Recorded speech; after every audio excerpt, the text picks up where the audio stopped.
Hello everyone, welcome to alpha and omega study centre. इस video के अंदर में आरआरबी एनटीपीसी का लाइव मॉक जो ओली बोर्ड के प्लेटफॉर्म पर होता है उसका जो है जीके सेक्शन का सॉल्यूशन करने वाले हैं। ठीक है, तो चलते हैं हमारे पहले प्रश्न की तरफ। मेरा जो पहला प्रश्न है, शायद जो है क्वेश्चन जो है वो कट गया है और बचा हुआ ऑप्शन जो है सिर्फ बच गया। ठीक है, कोई बात नहीं, हम ऑप्शन को ही डिस्कस कर लेते हैं। तो कुछ रिवर से रिलेटेड क्वेश्चन है। ठीक है, सतलज रिवर का बात करें तो सतलज जो रिवर है वह तिब्बत के मानसरोवर झील से निकलता है। तिब्बत के मानसरोवर झील के समीप जो है वो राकस ताल एक जगह है। राकस ताल जो है ना, वहीं से जो है इसका उद्गम होता है। ठीक है, और पाकिस्तान से 17 किलोमीटर उत्तर जो है, पाकिस्तान वाला जो इलाका है, ठीक है, पाकिस्तान का जो इलाका है, पाकिस्तान का इलाका है ना, उससे 17 किलोमीटर उत्तर चिनाब नदी में जाके मिल जाता है। और चिनाब नदी में जाके कहाँ मिल जाता है? चिनाब नदी के अंदर में जो है वो मिल जाता है। ठीक है, तो निकलता कहाँ से है? तो तिब्बत के मानसरोवर झील के समीप राकस से। और जो है मिलता कहाँ जाके है? तो वो पाकिस्तान से 17 किलोमीटर उत्तर चिनाब नदी में जाके मिल जाता है। ठीक है, भारत के अंदर में जो है यह नदी शिवालिक पर्वत जो है भारत के अंदर में जो है वो कहाँ से मतलब इंटर करता है? तो शिवालिक जो पर्वत श्रृंखला है, ठीक है, पर्वत श्रृंखला को काटती हुई जो है वो पंजाब के अंदर में प्रवेश करता है। ठीक है, पंजाब में जो है प्रवेश करता है। ठीक है, और इसकी जो टोटल जो लंबाई है वो इंडिया के अंदर में जो है वो 1050 किलोमीटर जो है लंबा रिवर है। ठीक है, इंडिया के अंदर में इसकी जो लंबाई है, सतलज नदी की लंबाई वो कितना है? 1050 किलोमीटर है। ठीक है, नेक्स्ट जो नदी है वो है झेलम रिवर। झेलम रिवर का बात करें तो झेलम नदी जो है वो बैरीनाग जो कश्मीर के अंदर में इलाका है, बैरीनाग, उसके समीप शेषनाग झील से निकलता है। ठीक है, जो झेलम रिवर है, झेलम रिवर जो है, झेलम नदी जो है वो कश्मीर के अंदर में जो है बैरीनाग, क्या है? बैरीनाग के समीप जो है कौन सा झील है? तो शेषनाग झील, शेषनाग जो झील है, ठीक है, शेषनाग झील से इसका जो है उद्गम होता है। ठीक है, झेलम नदी का उद्गम कहाँ से होता है? तो बैरीनाग कश्मीर के अंदर में जो है वो शेषनाग झील से निकलता है। ठीक है, और चिनाब नदी में जा कर के मिल जाता है। कहाँ मिल जाता है? चिनाब नदी में जा कर के जो है मिल जाता है। ठीक है, इसकी जो कुल लंबाई है वो भारत के थी, ये कुल लंबाई जो है वो 724 किलोमीटर है, जिसके अंदर में भारत के अंदर में जो अगर बात करें इसकी जो लंबाई है वो 400 किलोमीटर है। ठीक है, 400 किलोमीटर जो है वो झेलम नदी की लंबाई है इंडिया के अंदर में। ठीक है, तो निकलती कहाँ से? तो कश्मीर के बैरीनाग के समीप है ना, जो शेषनाग झील है वहाँ से निकलता है झेलम रिवर, और जो है वो चिनाब नदी में जा करके मिल जाता है। इसकी टोटल लंबाई इंडिया के अंदर में कितना है? तो 400 किलोमीटर है। ठीक है, जो नेक्स्ट जो रिवर है वो है गोमती रिवर। ठीक है, गोमती रिवर का अगर बात किया जाए, गोमती रिवर का जो बात किया जाए तो यह जो है उत्तर प्रदेश राज्य में बहने वाली नदी है। यह गोमती रिवर कहाँ बहती है? तो उत्तर प्रदेश के अंदर में बहती है। ठीक है,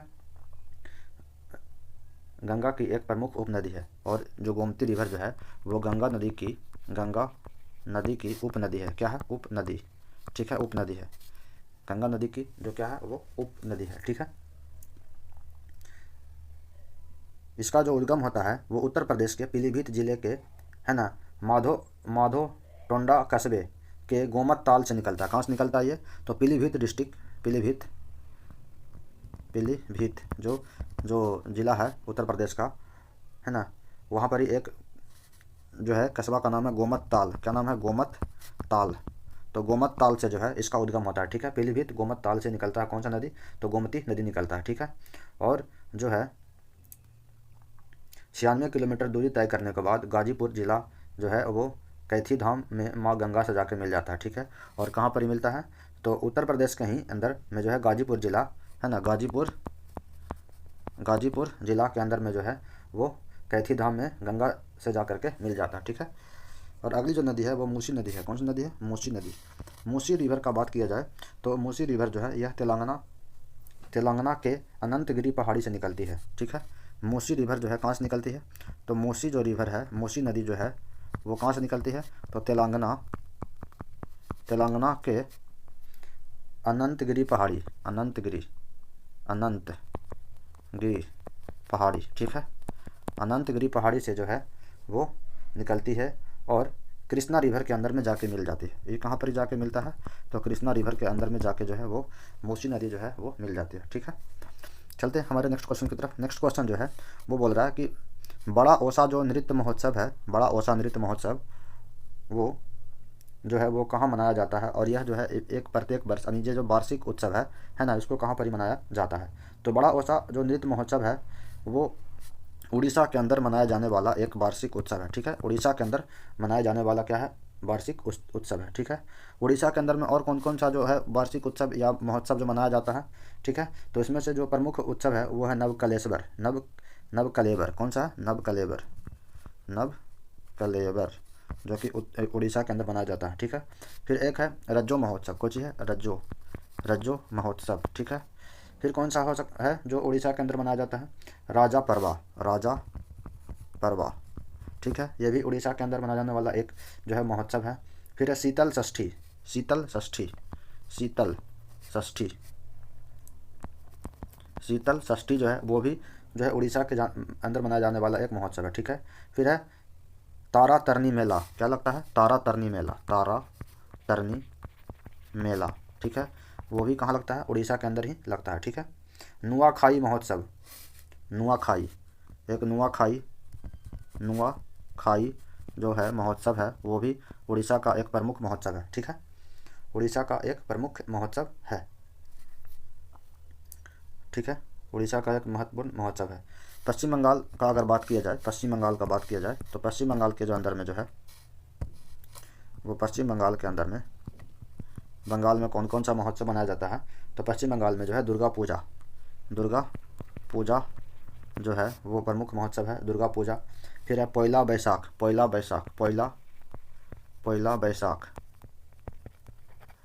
बैसाख भी एक महत्वपूर्ण मतलब जो है वो त्यौहार मनाया जाता है, ठीक है, पश्चिम बंगाल के अंदर में। फिर है पौष मेला लगता है बंगाल के अंदर में। फिर है गंगा सागर मेला भी लगता है बंगाल के अंदर में, ठीक है। पुरुलिया छऊ भी लगता है, पुरुलिया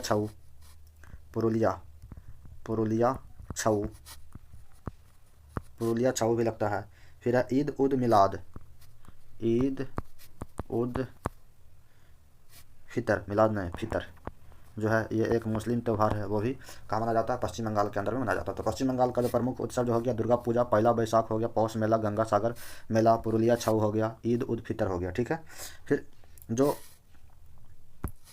नेक्स्ट जो है वो क्या है? मणिपुर।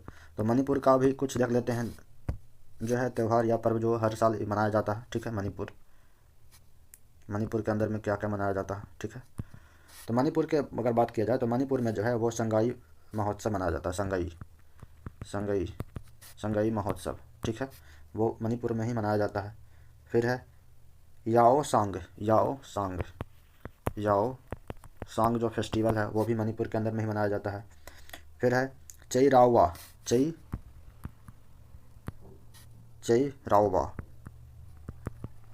राओबा फेस्टिवल जो है वो भी मणिपुर के अंदर मनाया जाता है। फिर है लुई नगाई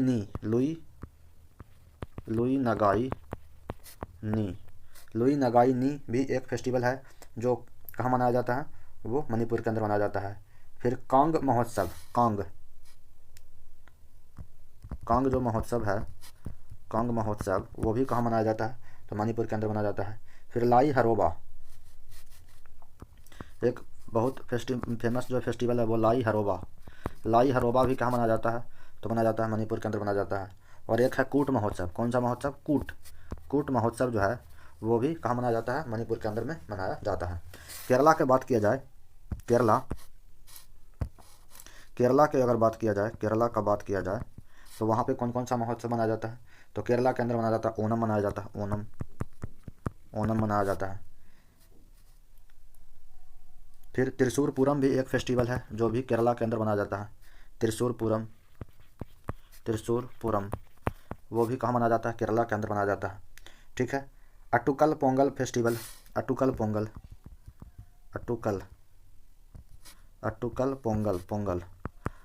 पोंगल जो फेस्टिवल है वो भी केरला के अंदर मनाया जाता है।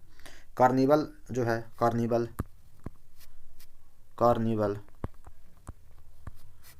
जो फेस्टिवल है वो भी मनाया जाता है केरला के अंदर में। फिर एक है नौका दौड़ फेस्टिवल जो कहाँ मनाया जाता है, केरला के अंदर मनाया जाता है। मकर बिलक्कू भी केरला के अंदर मनाया जाता है। मकर बिलक्कू मकर बिलक्कू जो फेस्टिवल है वो भी केरला के अंदर मनाया जाता है। ठीक है, मकर बिलक्कू कहाँ मनाया जाता है, केरला के अंदर मनाया जाता है। ठीक है, तो ये सारा ऑप्शंस को हम डिस्कस कर लिए हैं। नेक्स्ट क्वेश्चन की तरफ चलते हैं। नेक्स्ट क्वेश्चन जो है, निम्नलिखित में से कौन सा जो है वो IUCN का पूर्ण रूप है। ठीक है, IUCN का जो पूर्ण रूप जो होता है वो international union for conservation of nature होता है। ठीक है, इंटरनेशनल यूनियन, ये ऑप्शन गलत लिखा होगा, क्या होता है, international union for conservation of nature. Indian नहीं होगा, इंटरनेशनल होगा, इंटरनेशनल। ठीक है, international union for conservation of nature. ठीक है, ये ऑप्शन जो है वो गलत दिया हुआ है इसमें आंसर।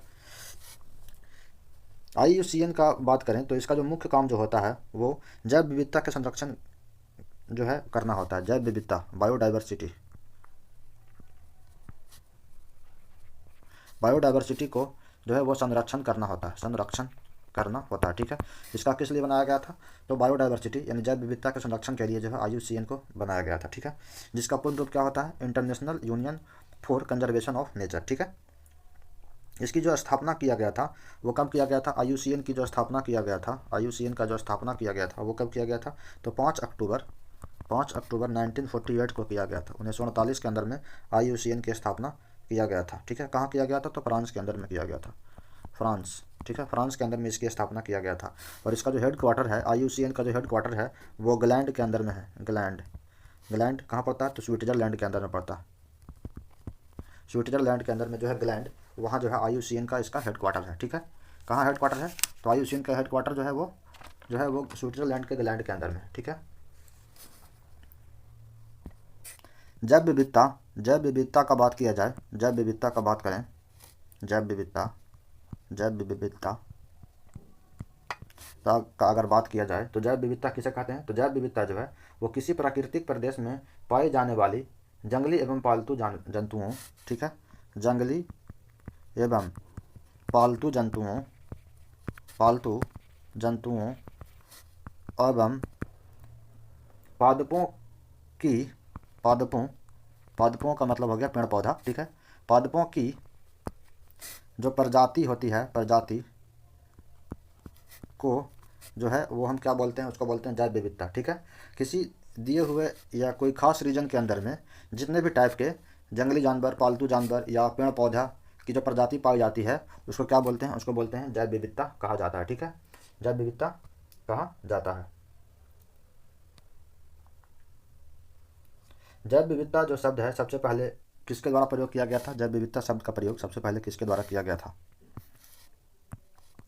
जो है जैव विविधता शब्द का जो पहला प्रयोग जो है, जैव विविधता शब्द का जो पहला प्रयोग है वो किसके द्वारा किया गया था, तो सबसे पहला जो है WC रोसेन, कौन वैज्ञानिक साइंटिस्ट था, जो WC रोसेन के द्वारा जो है जैव विविधता शब्द का सबसे पहला प्रयोग WC रोसेन के द्वारा जो है सन 1985 के अंदर में किया गया था। कब किया गया था, सन 1985 के अंदर में जैव विविधता शब्द का सबसे पहला प्रयोग किया गया था। ठीक है, जैव विविधता को परिभाषित जो है, जैव विविधता जो टर्म है उसको परिभाषित कब किया गया था, तो परिभाषित जो है वो कब किया गया था, तो 1992 के अंदर में रियो के पृथ्वी सम्मेलन के अंदर में जो है वो जैव विविधता शब्द को परिभाषित किया गया था। ठीक है, तो जैव विविधता शब्द का पहला प्रयोग किसने किया था, तो WC रोसेन के द्वारा किया गया था 1985 के अंदर में। और जैव विविधता शब्द को परिभाषित कब किया गया था, तो परिभाषित किया गया था 1992 के रियो पृथ्वी सम्मेलन के अंदर में जो है जैव विविधता जो है शब्द को परिभाषित किया गया था। ठीक है, जैव विविधता जो दिवस है प्रत्येक वर्ष जो है वो 22 मई को मनाया जाता है। 22 मई को जो है वो प्रत्येक वर्ष जो है जैव विविधता दिवस मनाया जाता है। और जो वर्ष 2024 के अंदर में जैव विविधता दिवस जो मनाया गया 22 मई को, उसका जो थीम है वो थीम क्या था, 22 मई थीम जो था वो क्या था, तो उसका थीम था योजना का हिस्सा बने, योजना का हिस्सा बने। ठीक है, योजना का हिस्सा बने जो है वो क्या था, थीम था जैव विविधता दिवस 2024 का थीम। ठीक है, कुछ प्रमुख अंतर्राष्ट्रीय संगठन जो है उसके बारे में जो है वो जान लेते हैं, उसका जो भी क्वेश्चन आते रहता है कि किसका मुख्यालय किधर है। ठीक है, उसके बारे में भी जान लेते हैं। कुछ प्रमुख जो संगठन होता है अंतर्राष्ट्रीय संगठन, है ना, जैसे कि संयुक्त राष्ट्र, यूनाइटेड नेशन, ठीक है, यूएन, संयुक्त राष्ट्र। इसकी जो स्थापना किया गया था वो किया गया था 24 अक्टूबर 1945 को स्थापना किया गया था। 24 अक्टूबर 1945 को स्थापना किया गया था। इसका जो हेड क्वार्टर है वो हेड क्वार्टर कहाँ पर है, तो इसका जो हेड क्वार्टर है वो है न्यूयॉर्क के अंदर में, न्यूयॉर्क के अंदर में जो है इसका हेड क्वार्टर है, ठीक है। अगला जो हमारा संगठन है उसका नाम है विश्व बैंक, वर्ल्ड बैंक, ठीक है, विश्व बैंक या वर्ल्ड बैंक जिसको बोलते हैं। इसकी जो स्थापना किया गया था वो जुलाई 1944 के अंदर में किया गया था, ठीक है, जुलाई 1944 के अंदर में विश्व बैंक की स्थापना किया गया था, जिसका हेड क्वार्टर जो है, इसका भी हेड क्वार्टर जो है वो कहाँ पर है, तो वाशिंगटन डीसी के अंदर में है, वाशिंगटन डीसी के अंदर में, ठीक है, वाशिंगटन डीसी के अंदर में है, ठीक है। अगला जो हमारा अंतर्राष्ट्रीय संगठन है वो है अंतर्राष्ट्रीय मुद्रा कोष, IMF, इंटरनेशनल मॉनिटरी फंड, ठीक है, IMF। इसकी जो स्थापना किया गया था वो किया गया था दिसंबर 1945 के अंदर में, दिसंबर 1945 के अंदर में IMF की स्थापना किया गया था।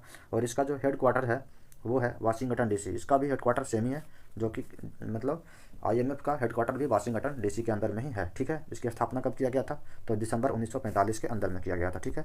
जो नेक्स्ट जो संगठन है अंतर्राष्ट्रीय संगठन, उसका जो नाम है वो है अंतर्राष्ट्रीय मजदूर संघ, ठीक है, अंतर्राष्ट्रीय मजदूर संघ, ILO, क्या है, ILO, इंटरनेशनल लेबर ऑर्गेनाइजेशन।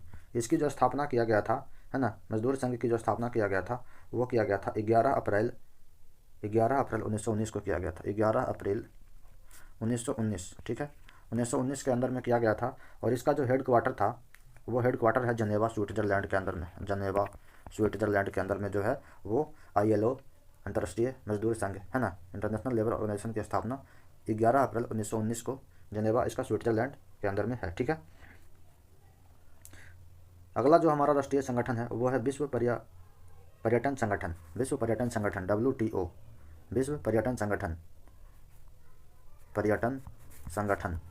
विश्व पर्यटन संगठन WTO, ठीक है। इसका वर्ल्ड टूरिज्म ऑर्गेनाइजेशन, इसको अंग्रेजी में क्या बोलेंगे, वर्ल्ड टूरिज्म ऑर्गेनाइजेशन। और इसकी जो स्थापना किया गया था 1925 के अंदर में किया गया था, ठीक है। और इसका जो हेड क्वार्टर है वो कहाँ पर है, मैड्रिड के अंडर में है, मैड्रिड में इसका जो है हेड क्वार्टर है, ठीक है। अगला जो हमारा अंतर्राष्ट्रीय संगठन है उसका नाम है खाद्य एवं कृषि संगठन, उसको बोलते हैं फूड एंड एग्रीकल्चर ऑर्गेनाइजेशन, ठीक है, खाद्य एवं कृषि संगठन, फूड एंड एग्रीकल्चर ऑर्गेनाइजेशन। इसकी जो स्थापना किया गया था वो किया गया था 16 अक्टूबर 1945 को, 16 अक्टूबर 1945 को, ठीक है, 1945 के अंदर में जो है वो इसकी स्थापना किया गया था। और इसका जो हेड क्वार्टर है वो रोम, इटली के अंदर में है, ठीक है, रोम के अंदर में, इटली के अंदर में जो है इसका जो हेड क्वार्टर है, ठीक है। अगला जो हमारा अंतर्राष्ट्रीय संगठन है जिसका नाम है यूनेस्को, UNESCO।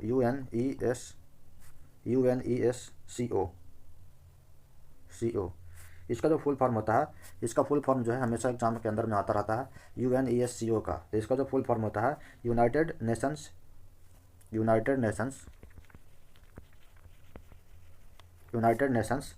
ठीक है,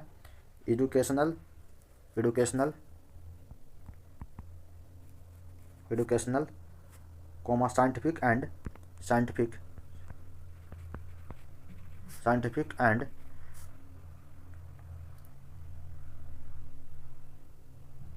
कल्चरल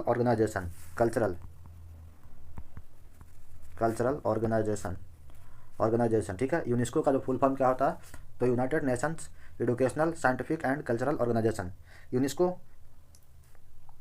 की जो स्थापना किया गया था, उसकी स्थापना जो है वो 4 नवंबर 1946 को किया गया था, 4 नवंबर 1946 को इसकी स्थापना किया गया था, ठीक है।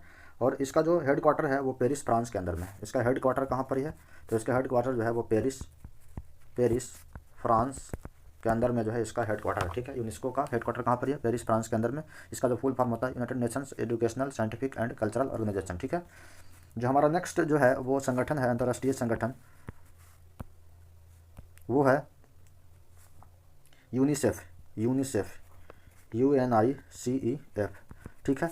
इसका जो फुल फॉर्म होता है यूनाइटेड नेशन, है ना, इंटरनेशनल चाइल्ड इमरजेंसी फंड होता है, United nation international child emergency fund, ठीक है। इसकी जो स्थापना किया गया था वो यूनिसेफ की जो स्थापना हुआ है वो हुआ है 1946 के अंदर में, 1946 के अंदर में इसकी जो स्थापना किया गया था। और इसका जो हेड क्वार्टर है वो न्यूयॉर्क के अंदर में, हेड क्वार्टर कहाँ पर है, न्यूयॉर्क, न्यूयॉर्क के अंदर में इसका जो हेड क्वार्टर है, ठीक है, यूएसए के अंदर पड़ता है। ठीक, अगला जो हमारा जो संगठन है उसका नाम है WHO, विश्व स्वास्थ्य संगठन, WHO जिसको बोलते हैं वर्ल्ड हेल्थ ऑर्गेनाइजेशन। इसका जो स्थापना किया गया था, उसका स्थापना किया गया था 7 अप्रैल, ठीक है, 1948 के अंदर में, 1948 7 अप्रैल 1948 को वर्ल्ड हेल्थ ऑर्गेनाइजेशन, विश्व स्वास्थ्य संगठन की स्थापना किया गया था। इसका जो हेड क्वार्टर है वो है जनेवा के अंदर में, जनेवा, ठीक है, जनेवा स्विट्जरलैंड के अंदर में जो है इसका भी हेड क्वार्टर है। कुछ और इंपॉर्टेंट जो है संगठन उसको भी देख लेते हैं, जैसे कि IAEA है ना, इंटरनेशनल एटॉमिक एनर्जी एजेंसी। क्या है इसका, इंटरनेशनल एटॉमिक एनर्जी एजेंसी, अंतर्राष्ट्रीय परमाणु ऊर्जा आयोग। इसको हिंदी में क्या बोलेंगे, अंतर्राष्ट्रीय परमाणु ऊर्जा आयोग, अंग्रेजी में क्या बोलेंगे, इंटरनेशनल एटॉमिक एनर्जी एजेंसी, ठीक है, IAEA। इसका जो स्थापना किया गया था वो किया गया था 29 जुलाई 1957 को, 29 जुलाई 1957 को जो है 1957 के अंदर में जो है इसकी स्थापना किया गया था। और इसका जो हेड क्वार्टर है वो है वियना, ऑस्ट्रिया के अंदर में है, वियना के अंदर में है इसका हेड क्वार्टर, ठीक है। अंतर्राष्ट्रीय परमाणु ऊर्जा आयोग है ना का जो मुख्यालय है वो कहाँ पर है, तो वियना, ऑस्ट्रिया के अंदर में है, ठीक है। एक है WIPO, इसको क्या बोलते हैं अंग्रेजी में, इसको बोलते हैं वर्ल्ड इंटेलेक्चुअल प्रॉपर्टी ऑर्गेनाइजेशन, ठीक है, WIPO है ना, विश्व बौद्धिक संपदा संगठन। क्या इसको हिंदी में क्या बोलेंगे, विश्व बौद्धिक संपदा संगठन, अंग्रेजी में क्या बोलेंगे, वर्ल्ड इंटेलेक्चुअल प्रॉपर्टी ऑर्गेनाइजेशन, ठीक है। WIPO का अगर बात किया जाए है ना, विश्व बौद्धिक संपदा संगठन का अगर बात किया जाए तो इसकी जो स्थापना किया गया था वो 1967 के अंदर में इसकी स्थापना किया गया था। और इसका जो हेड क्वार्टर है वो हेड क्वार्टर कहाँ पर है, तो जो हेड क्वार्टर इसका है वो है जनेवा, स्विट्जरलैंड के अंदर में। इसका भी जो हेड क्वार्टर है वो कहाँ पर है, तो जनेवा, स्विट्जरलैंड के अंदर में है, ठीक है। एक है विश्व व्यापार संगठन,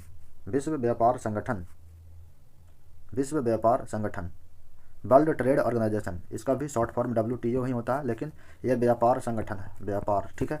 विश्व व्यापार संगठन जो है इसकी जो स्थापना किया गया था वो किया था जनवरी 1995 में, 1995 के अंदर में, 1995 के अंदर में विश्व व्यापार संगठन की स्थापना किया गया था। और इसका जो हेड क्वार्टर है वो भी कहाँ पर है, जनेवा के अंदर में है, जनेवा के अंदर में, ठीक है, जनेवा के अंदर में है। अब चलते हैं नेक्स्ट क्वेश्चन की तरफ। तो हमारा नेक्स्ट क्वेश्चन जो है वो बोल रहा है अन्नामलाई पहाड़ी खालिस्तान की सीमा पर स्थित है। तो जो अन्नामलाई जो पहाड़ी है वो तमिलनाडु और केरल की जो सीमा पर स्थित है, ठीक है। इसका जो राइट आंसर क्या होगा, तमिलनाडु और जो है वो केरल की सीमा पर स्थित है, ठीक है। इसके जो है ये अन्नामलाई पहाड़ी को जो है एक और नाम से जानते हैं जिसको बोलते हैं हाथी पहाड़ी। क्या बोलते हैं इसको, हाथी पहाड़ी भी बोला जाता है, ठीक है। अन्नामलाई पहाड़ी को जो है वो हाथी की पहाड़ी भी कहा जाता है। इस पहाड़ी की जो सबसे ऊंची चोटी है अनायमुंडी है, अनायमुंडी, ठीक है। इस पहाड़ी की सबसे ऊंची चोटी कौन सी है, अनायमुंडी, जो शायद दक्षिण भारत की जो है वो सबसे ऊंची चोटी है, ठीक है, अनायमुंडी, ठीक है। यह चोटी जो है एराम्बीकुलम राष्ट्रीय उद्यान में स्थित है। जो ये अनायमुंडी जो चोटी है वो एराम्बीकुलम, ठीक है, एराम्बीकुलम जो है राष्ट्रीय उद्यान के अंदर में स्थित है। कौन सा राष्ट्रीय उद्यान, तो एराम्बीकुलम राष्ट्रीय उद्यान के अंदर में जो है ये अनायमुंडी जो चोटी है वो स्थित है, ठीक है। एराम्बीकुलम राष्ट्रीय उद्यान जो है ये अनायमुंडी चोटी है उसके अंदर में स्थित है, ठीक है। तो दक्षिण भारत की जो प्रमुख पहाड़ी या चोटी है उसके बारे में जो जान लेते हैं, ठीक है। जो पहला जो पहाड़ी है उसको क्या बोलते हैं, जो प्रमुख पहाड़ी है उसको जान लेते हैं। जैसे कि नीलगिरी पहाड़ी, नीलगिरी जो पहाड़ी है उसके बारे में बोला गया है कि दक्षिण भारत की जो है सबसे ऊंची चोटी अनायमुंडी इसी पर्वत श्रृंखला के अंदर में स्थित है, ठीक है। नीलगिरी जो पर्वत श्रृंखला है जो हम लोग अभी पढ़े, अनायमुंडी जो वो चोटी है वो इसी पर्वत श्रृंखला का भाग है, ठीक है। अनायमुंडी जो है नीलगिरी पहाड़ी का या से पर्वत श्रृंखला का ही भाग है, ठीक है, जो तमिलनाडु में स्थित है। वो कहाँ है, तमिलनाडु के अंदर में स्थित है, ठीक। कार्डमम हिल्स को जो है इसको और क्या बोलते हैं, इसको बोलते हैं इलायची की पहाड़ी भी बोला जाता है, ठीक है। जो कहाँ पर स्थित है, जो है केरला के अंदर में। कहाँ स्थित है, केरला के अंदर में स्थित है, ठीक है। कार्डमम हिल्स जो है कहाँ स्थित है, इलायची की पहाड़ी, वो केरला के अंदर में स्थित है, ठीक है। और जो कार्डमम हिल्स जो है वो भारत की सबसे दक्षिणतम पर्वत श्रृंखला में से एक है, ठीक है। भारत भारत की सबसे दक्षिणतम पर्वत श्रृंखला, ठीक है, श्रृंखला में से एक है, ठीक है। सबसे दक्षिणतम पर्वत श्रृंखला कौन सा है? तो कार्डेमम हिल्स, इलायची की पहाड़ी जो है वो इंडिया का सबसे दक्षिणतम पर्वत श्रृंखला है, ठीक है। पालनी की पहाड़ी, अगला जो पहाड़ी है वो है पालनी की पहाड़ी। पालनी की जो पहाड़ी है, पालनी की पहाड़ी वो तमिलनाडु एवं केरला के अंदर में स्थित है। पालनी की पहाड़ी भी जो है कहाँ स्थित है? तमिलनाडु एवं केरला के अंदर में स्थित है, ठीक है। तमिलनाडु और केरल के मतलब स्थित है, ठीक। कौन सा पहाड़ी? पालनी की पहाड़ी। एक है जवादी पहाड़ी, जवादी जो हिल्स है, जवादी हिल्स, ठीक है। जवादी जो पहाड़ी है वो भी तमिलनाडु के अंदर में स्थित है, तमिलनाडु में स्थित है। जवादी की पहाड़ी जो है वो कहाँ पर है? तमिलनाडु के अंदर में स्थित है। और एक है पापी हिल्स, पापी जो पहाड़ी है, पापी पहाड़ी कहाँ स्थित है? तो पापी पहाड़ी जो है वो आंध्र प्रदेश के अंदर में स्थित है, ठीक है। तो पापी पहाड़ी आंध्र प्रदेश में, जवादी पहाड़ी तमिलनाडु के अंदर में, पालनी की पहाड़ी तमिलनाडु एवं केरला के अंदर में स्थित है। अब भारत की जो सबसे दक्षिणतम जो है पर्वत श्रृंखला जो है वो है कार्डेमम हिल्स। कौन सा हिल्स है? कार्डेमम हिल्स है, ठीक है। एक जो पहाड़ी है उसका नाम है शेषाचलम की पहाड़ी, शेषाचलम की पहाड़ी, जो शायद ये पुष्पा जो मूवी है उसके अंदर में बताया गया है, इस पहाड़ी को मतलब दिखाया गया है ना। जो इसका जो है लोकेशन कहाँ पर है? तो ये जो है आंध्र प्रदेश का चित्तूर, आंध्र प्रदेश है वो, आंध्र प्रदेश का जो चित्तूर है, आंध्र प्रदेश का चित्तूर तथा तमिलनाडु का तिरुपति, तमिलनाडु का जो है तिरुपति डिस्ट्रिक्ट है, उसके अंदर में जो है वो फैला हुआ है, ठीक है। तो शेषाचलम की जो पहाड़ी है वो कहाँ है? आंध्र प्रदेश और तमिलनाडु, आंध्र प्रदेश का चित्तूर डिस्ट्रिक्ट और ये तमिलनाडु का तिरुपति डिस्ट्रिक्ट के अंदर में फैला हुआ है। चलते हैं नेक्स्ट क्वेश्चन की तरफ। नेक्स्ट क्वेश्चन जो है वो क्या कर रहा है? कह रहा है कि क्लिनिकल थर्मामीटर, ठीक है, जो है से जो है हम सबसे न्यूनतम तापमान और सबसे अधिकतम तापमान कितना तक जो है वो माप सकते हैं, ठीक है। तो क्लिनिकल थर्मामीटर से जो है सबसे कम टेम्परेचर और सबसे ज़्यादा टेम्परेचर मतलब कितना तक माप सकते हैं? तो इसका जो राइट आंसर होगा वो 35 डिग्री सेल्सियस से लेकर के 35 डिग्री सेल्सियस से लेकर के 42 डिग्री सेल्सियस तक जो है वो हम माप सकते हैं, है ना। क्लिनिकल थर्मामीटर जो हम लोग जो घर में रखते हैं थर्मामीटर, उसके अंदर उसको से जो है टेम्परेचर जो है वो 35 डिग्री सेल्सियस से लेकर के 42 डिग्री सेल्सियस तक माप सकते हैं। अगर फ़ारेनहाइट के अंदर में बात करें तो 94 फ़ारेनहाइट से 108 फ़ारेनहाइट तक जो है वो टेम्परेचर को हम माप सकते हैं, ठीक है, वो क्लिनिकल थर्मामीटर से, ठीक है। क्लिनिकल थर्मामीटर जो है ना के अंदर में जो है कांच की ट्यूब के अंदर में जो है पारा भरा हुआ रहता है। क्या भरा हुआ रहता है? पारा भरा हुआ रहता है, ठीक है, पारा भरा हुआ रहता है, जो शरीर के तापमान को मापने में काम आता है। क्या मापता है? तो शरीर का तापमान मापता है, शरीर का तापमान को मापने में हो जाता है, काम आता है, ठीक है। इसका जो आविष्कार किसके द्वारा किया गया था? जो क्लिनिकल थर्मामीटर का जो आविष्कार है वो सन 1866 ईस्वी के अंदर में, 1866 ईस्वी के अंदर में जो है 1866 ईस्वी के अंदर में, है ना, वो किसके द्वारा किया गया था? तो थॉमस क्लिफोर्ड ऑलबर्ट, थॉमस क्लिफोर्ड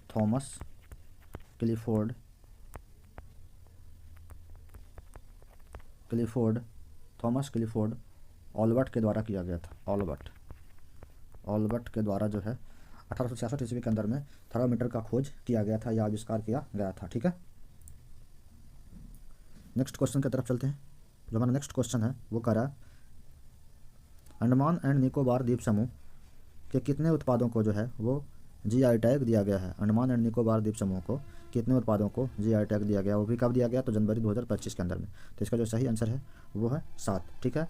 तो जो जनवरी 2025 के अंदर में अंडमान एंड निकोबार द्वीप समूह के कुछ उत्पादों का जो जीआई टैग दिया गया है, उनमें से कुछ जो प्रमुख है उसके बारे में हम देख लेते हैं, कौन कौन सा जीआई टैग दिया गया, कौन कौन सा उत्पाद को, ठीक है। तो उसमें से एक है अंडमान निकोबार द्वीप का चटाई को जो है वो दिया गया, ठीक है, चटाई मत करवा काम कहा न कर लो, टी को दिया गया है, ठीक है। चटाई के बाद जो है एक हट है, हट को उत्पाद होगा, उसको जो है अंडमान निकोबार द्वीप समूह के अंदर में उसको जो है जीआई टैग दिया गया है, ठीक है। जीआई टैग जो है वो दिया गया है। फिर है एक होदी शिल्प कला, वहाँ का जो एक शिल्प कला है होदी शिल्प कला, होदी शिल्प कला जो है अंडमान निकोबार के अंदर में, उसको जो है जीआई टैग दिया गया है। फिर वहाँ का एक नारियल है, उसको भी दिया गया है, नारियल को भी दिया गया है। और एक जो है वर्जिन नारियल का तेल को दिया गया, वर्जिन जो है नारियल का तेल, नारियल का जो है तेल, उसको भी जो है वो जीआई टैग दिया गया है। ठीक है, उसके बाद करेन मूसली चावल को भी दिया गया, वहाँ का है ना, अंडमान निकोबार के करेन मूसली चावल को जो है वो जीआई टैग दिया गया है। ठीक है, जीआई टैग की जो शुरुआत है वो इंडिया के अंदर में, जीआई टैग की जो शुरुआत है वो इंडिया के अंदर में कब किया गया है, तो वर्ष जो है 1999 से शुरू हुआ है। ठीक है, जीआई टैग की जो शुरुआत है या जीआई टैग अधिनियम जो बोल सकते हैं, तो वो कब आया था, तो वर्ष 1999 के अंदर में आया था। ठीक है ना। और जो है जीआई टैग जो है वो किसी भी उत्पाद को 10 वर्षों के लिए, है ना, अगले 10 वर्षों के लिए दिया जाता है। ठीक है, और जो है सबसे पहले जो है दार्जिलिंग की चाय को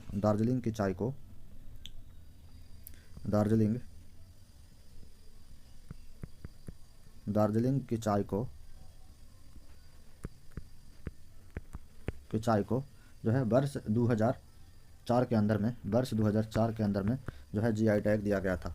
तो मतलब इंडिया के अंदर में सबसे पहले जीआई टैग जो है किस उत्पाद को दिया गया था, तो दार्जिलिंग की चाय को वर्ष 2004 के अंदर में, है ना, सबसे पहला जीआई टैग दिया गया था। फरवरी 2025 का अगर बात करें तो इसमें भारत के लगभग 643 से भी अधिक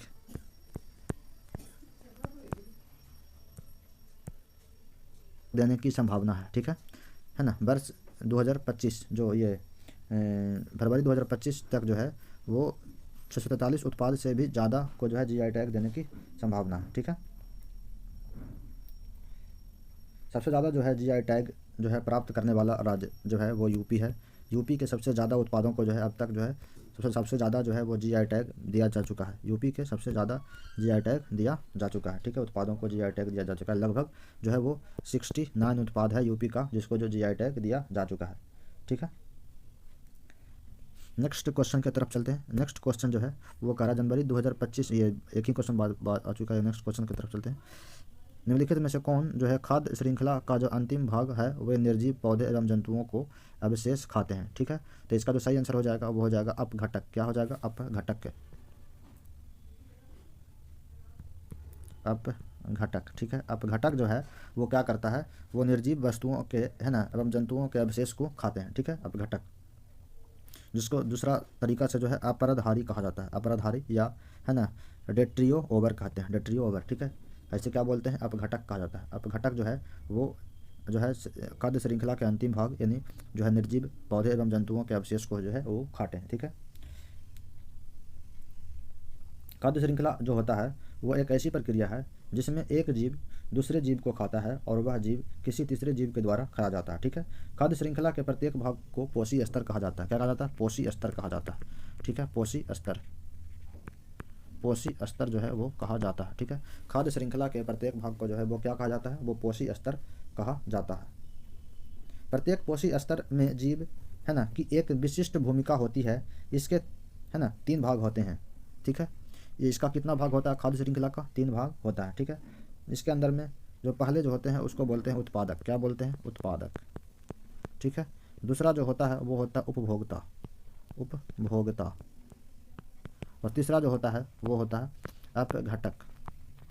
ठीक है, तो बारी बारी से जो है इन तीनों के बारे में हम जानते हैं कि उत्पादक कौन होता है, अपघटक कौन होता है और उपभोक्ता कौन होता है। ठीक है, तो देखते हैं।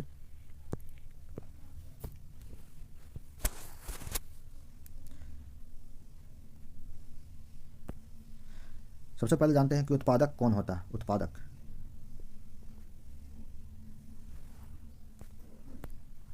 यार यहाँ पे मेरा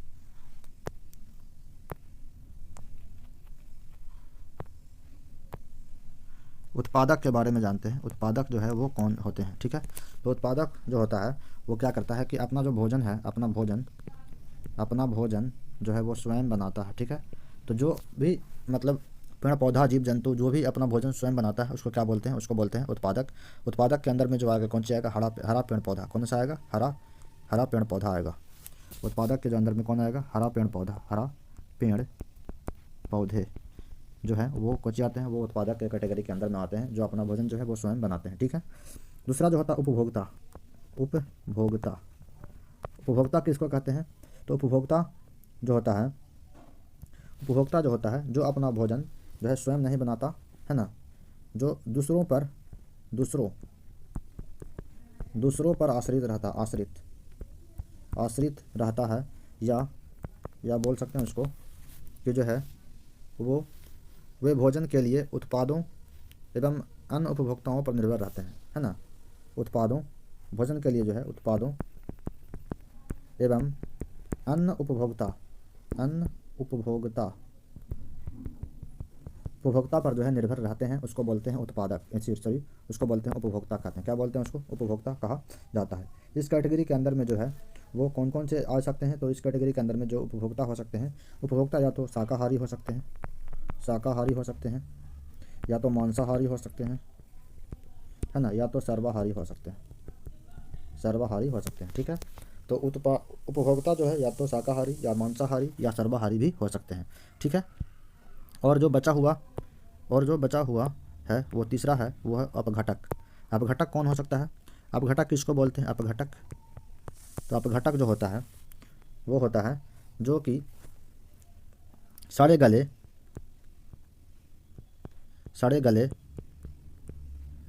गले पदार्थ, यार मृत पेड़ पौधे है ना, मृत पेड़ पौधे एवं जानवरों के शरीर, है ना, को सरल पदार्थों में विघटित करते हैं। सरल पदार्थों के अंदर में विघटित करते हैं, उसको जो है अपघटक कहते हैं। एग्जाम्पल के लिए जैसे हो गया बैक्टीरिया हो गया या कवक हो गया, ये सब जो है वो किस कैटेगरी के अंदर में आते हैं? तो वो आते हैं, वो अपघटक के अंतर्गत में आते हैं। ठीक है। अपघटक के अंतर्गत में आते हैं। ठीक है। नेक्स्ट क्वेश्चन की तरफ चलते हैं। नेक्स्ट क्वेश्चन जो है वो बोल रहा है भारत का सबसे पुराना वाणिज्यिक बैंक जो है किस वर्ष स्थापित किया गया था? तो जो भारत का जो सबसे पुराना जो है वो वाणिज्यिक बैंक जो है वो 1806 ईस्वी के अंदर में स्थापित किया गया था। कब किया गया था? 1806 ईस्वी के अंदर में स्थापित किया गया था, जिसका नाम था बैंक ऑफ कोलकाता। क्या नाम था? बैंक ऑफ कोलकाता, जिसका क्या नाम था? बैंक ऑफ कोलकाता नाम था। ठीक है। वर्ष 1921 के अंदर में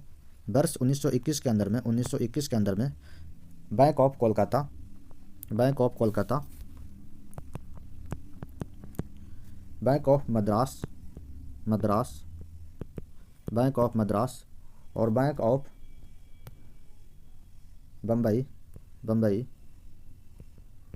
ऑफ बम्बई, मद्रास और कोलकाता को एक साथ मिला करके इंपीरियल बैंक की स्थापना किया गया था। इंपीरियल बैंक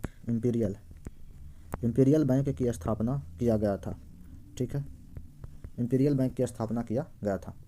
कब किया गया था? तो वर्ष 1921 के अंदर में। कैसे किया गया था? तो bank of Kolkata, bank of Madras और बैंक ऑफ बम्बई को मिला करके जो है इंपीरियल बैंक की स्थापना किया गया था वर्ष 1921 के अंदर में। बाद में जो है वर्ष 1955 के अंदर में इंपीरियल बैंक का जो नाम है वो बदल कर क्या कर दिया गया? तो स्टेट बैंक ऑफ इंडिया कर दिया गया। क्या कर दिया गया? स्टेट बैंक ऑफ इंडिया कर दिया गया। ठीक है। इंडिया कर दिया गया। तो स्टेट बैंक ऑफ इंडिया की स्थापना कब हुआ? 1955 के अंदर में। इंपीरियल बैंक की स्थापना कब हुआ? 1921 के अंदर में। कैसे हुआ? तो 3 वाणिज्यिक bank of Kolkata, bank of Madras, bank of Bombay को मिला करके इंपीरियल बैंक ऑफ इंडिया जो है की स्थापना किया गया था वर्ष 1921 के अंदर में। ठीक है। और वर्ष 1955 के अंदर में जो है स्टेट बैंक की स्थापना किया गया था। ठीक है। और कुछ प्रमुख जो है वो बैंक हैं, उनकी स्थापना वर्ष को हम देख लेते हैं। जैसे कि सेंट्रल बैंक ऑफ इंडिया की जो स्थापना किया गया था, सेंट्रल बैंक ऑफ इंडिया जिसको बोलते हैं CBI, central bank of India, है ना, उसकी स्थापना वर्ष 1911 के अंदर में किया गया था। ठीक है।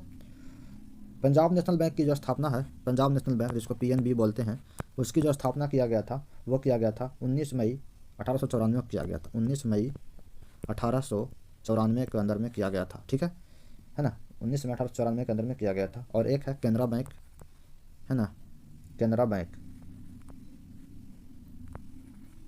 केनरा बैंक जो है इसकी जो स्थापना किया गया था वो किया गया था 1906 के अंदर में। कब किया गया था? जुलाई 1906 के अंदर में जो है वो केनरा बैंक की स्थापना किया गया था, ठीक है। तो स्टेट बैंक की स्थापना किया गया था 1955 के अंदर में, है ना। सेंट्रल बैंक की स्थापना किया गया था 1911 के अंदर में। पंजाब नेशनल बैंक की स्थापना किया गया था 1894 के अंदर में। और केनरा बैंक की जो स्थापना किया गया था 1906 के अंदर में किया गया था, ठीक है। हम नेक्स्ट क्वेश्चन की तरफ चलते हैं। नेक्स्ट क्वेश्चन जो है वो क्या कह रहा है, बोल रहा जनवरी 2025 के अंदर में ये इंदिरा गांधी इंडोर स्टेडियम के अंदर में नई दिल्ली में आयोजित होने वाले पहले खो खो विश्व कप 2025 में पुरुष और महिला वर्ग का जो खिताब है कौन देश जो है वो जीता? तो उसका जो राइट आंसर हो जाएगा वो हो जाएगा इंडिया, ठीक है। यहाँ बोल रहा है जो खो खो का जो है पहला विश्व कप हुआ, ये कौन सा संस्करण है? पहला संस्करण है ना खो खो का। खो खो जो खेल होता है, खो खो खेल, इसके अंदर में टोटल जो खिलाड़ी होते हैं, टोटल प्लेयर जो होते हैं वो टोटल कितना प्लेयर होते हैं? तो खो खो के जो अंदर में जो प्लेयर होता है वो होता है 12 प्लेयर। कितना होता है? 12 प्लेयर, ठीक है। 12 प्लेयर होता है खो खो खिलाड़ी के अंदर में। जो एक टीम के अंदर में कितना खिलाड़ी होता है? तो 12 प्लेयर होता है, ठीक है। और ये फर्स्ट जो है खो खो का जो है विश्व कप जो है सबसे पहला बार आयोजन किया गया है। कब किया गया? तो 2025 के अंदर में किया गया है। और कहाँ किया गया था? तो इंडिया के अंदर में किया गया था, भारत के अंदर में। कौन सा स्टेडियम के अंदर में? तो इंदिरा गांधी इंडोर स्टेडियम, इंदिरा गांधी, है ना, इंदिरा गांधी इंडोर स्टेडियम। कहाँ किया गया था? इंडोर स्टेडियम के अंदर में, है ना। इंदिरा गांधी इंडोर स्टेडियम कहाँ पड़ता था? नई दिल्ली के अंदर पड़ता है, नई दिल्ली, ठीक है। तो पहला जो है खो खो का विश्व कप 2025 के अंदर में आयोजन किया गया था इंडिया के अंदर, नई दिल्ली के अंदर में। और कौन सा स्टेडियम किया गया था? तो उसका हो जाएगा इंदिरा गांधी इंडोर स्टेडियम, नई दिल्ली के अंदर में किया गया था। और जीता कौन? पुरुष और महिला वर्ग का खिताब तो हो जाएगा दोनों का दोनों कौन जीता है? तो इंडिया जीता, ठीक है। खो खो के अंदर टोटल प्लेयर कितना होता है? एक जो है वो टीम के अंदर में 12 प्लेयर होता है, ठीक है। संस्करण जो है पहला है ना। और इसका जो आयोजन किया गया था वो 13 से लेकर के 19 जनवरी 2025 को किया गया था।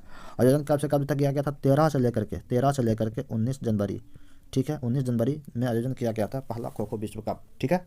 आयोजन मतलब कब किया गया था? 13 से लेकर 19 जनवरी तक किया गया था, ठीक है। कुछ इंपॉर्टेंट जो है आगामी खेल, है ना, जो एग्ज़ाम के दृष्टिकोण से महत्वपूर्ण है उसको जो है वो डिवीजन कर लेते हैं। जो आगामी खेल वो कहाँ कहाँ हो गए, ठीक है। तो जैसे कि 2026 का जो है विंटर ओलंपिक जो है वो कहाँ पर ही होंगे? 2026 में जो विंटर ओलंपिक होगा, विंटर ओलंपिक, एक मिनट, मार्कर ढंग से काम नहीं कर रहा। विंटर जो ओलंपिक होंगे वो कहाँ पर ही होंगे? तो जो 26 का विंटर ओलंपिक जो होगा वो इटली के अंदर में होगा। कहाँ होगा? इटली के अंदर में होगा, ठीक है। फिर 2026 के अंदर में जो है वो एशियन गेम कहाँ होगा? 2026 के अंदर में जो एशियन गेम होगा, एशियन जो गेम होगा वो कहाँ होगा? तो वो होगा जापान के अंदर में होगा। कहाँ होगा? जापान के नगोया शहर के अंदर में जो है वो 2026 के अंदर में एशियन गेम होंगे, ठीक है।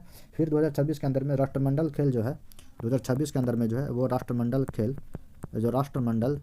जो खेल है वो कहाँ पर ही होगा? तो वो होगा विक्टोरिया ऑस्ट्रेलिया के अंदर में होगा, विक्टोरिया ऑस्ट्रेलिया, ठीक है। 2026 के अंदर में जो है राष्ट्रमंडल खेल विक्टोरिया ऑस्ट्रेलिया के अंदर में होगा, ठीक है। वर्ष 2028 का जो है समर ओलंपिक जो होगा वो लॉस एंजलिस के अंदर में होगा। जो वर्ष 2028 के अंदर में जो समर ओलंपिक होगा, समर ओलंपिक जो होगा वो होगा लॉस एंजलिस के अंदर में होगा। कहाँ होगा? लॉस एंजलिस के अंदर में होगा, ठीक है। लॉस एंजलिस जो होगा, ठीक है, 2028 के अंदर में समर ओलंपिक। फिर 2030 के अंदर में जो है विंटर ओलंपिक जो है 2030 के अंदर में जो है विंटर ओलंपिक जो होगा वो 2030 के अंदर में जो है वो विंटर ओलंपिक, उसका जो आयोजन किया जाएगा वो फ्रांस के अंदर में किया जाएगा। कहाँ किया जाएगा? फ्रांस में। कहाँ किया जाएगा? फ्रांस के अंदर में किया जाएगा, ठीक है। और 32 जो है 2032 में जो समर ओलंपिक होगा वो ऑस्ट्रेलिया ब्रिस्बेन के अंदर में होगा। कहाँ पर ही होगा? ऑस्ट्रेलिया ब्रिस्बेन, ठीक है, ऑस्ट्रेलिया ब्रिस्बेन के अंदर में होगा, ऑस्ट्रेलिया ब्रिस्बेन के अंदर में होगा 2032 का अंदर में जो होगा वो समर ओलंपिक जो होगा वो कहाँ होगा? तो वो होगा ऑस्ट्रेलिया ब्रिस्बेन। कहाँ होगा? ब्रिस्बेन, ब्रिस्बेन के अंदर में होगा, ठीक है, वो समर ओलंपिक 2032 का, ठीक है। नेक्स्ट क्वेश्चन की तरफ चलते हैं।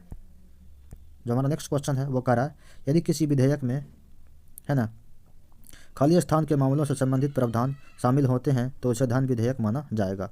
तो पहला जो ऑप्शन है वो है सरकार द्वारा धन की उधारी का विनियमन, करों के अधिरोपण का उन्मूलन और भारत में संचित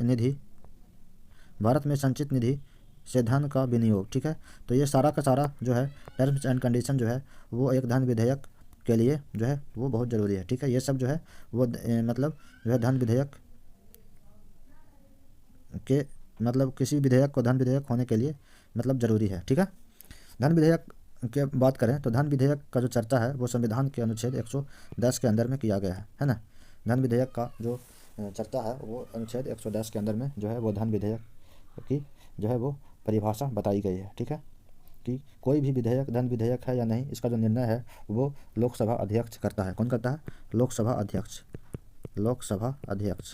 ठीक है, लोकसभा के अध्यक्ष करते हैं। कोई विधेयक अगर धन विधेयक है इसका निर्णय कौन करता है? तो लोकसभा का अध्यक्ष करते हैं, ठीक है। लोकसभा अध्यक्ष, है ना, के निर्णय को किसी भी न्यायालय में चुनौती नहीं दी जा सकती है, ठीक है। ये धन विधेयक के जो संबंध में जो है वो लोकसभा अध्यक्ष जो है निर्णय लेगा, उसको जो है किसी भी, है ना, न्यायालय के अंदर में चुनौती नहीं दी जा सकती है, ठीक है। धन विधेयक को केवल लोकसभा में ही पेश किया जाता है, ठीक है। धन विधेयक को जो है केवल लोकसभा के अंदर में ही पेश किया जाता है, राज्यसभा में नहीं, राज्यसभा के अंदर में नहीं पेश किया जाता है, ठीक है, केवल लोकसभा के अंदर में ही पेश किया जाता है, ठीक है।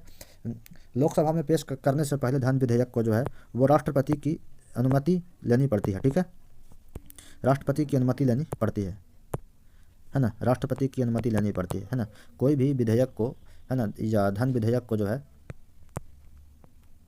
ना, राष्ट्रपति की अनुमति लेनी पड़ती है ना, तब ये जो है वो कोई भी विधेयक जो है लोकसभा में पेश किया जाएगा, ठीक है। सभी धन विधेयक जो है वो वित्त विधेयक हो सकते हैं, ठीक है। सभी जो है धन विधेयक वित्त विधेयक हो सकता है, लेकिन सभी जो वित्त विधेयक है वो धन विधेयक वो नहीं हो सकता, ठीक है। तो सभी धन विधेयक वित्त विधेयक हो सकता है, लेकिन सभी वित्त विधेयक जरूरी नहीं है कि वो धन विधेयक हो ही, ठीक है।